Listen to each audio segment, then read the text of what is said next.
everyone, welcome to WillowsGreenPermaculture.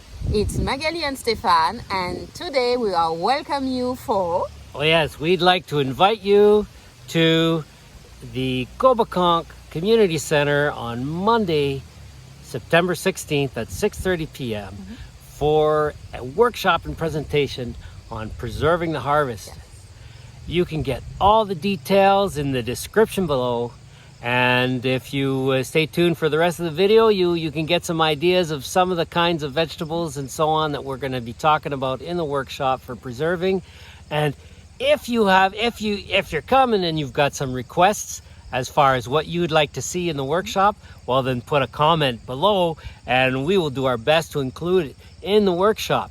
And on top of that, you can bring vegetables with you to the workshop, and we're going to make sure that we keep some time that we can actually do an interactive workshop with the vegetables you bring to show you how you can preserve them so you can have them to eat all winter long and right up until this time next year. So we hope to see you there, and you can get all the details in the comments below. Bye! Bye-bye. See you soon.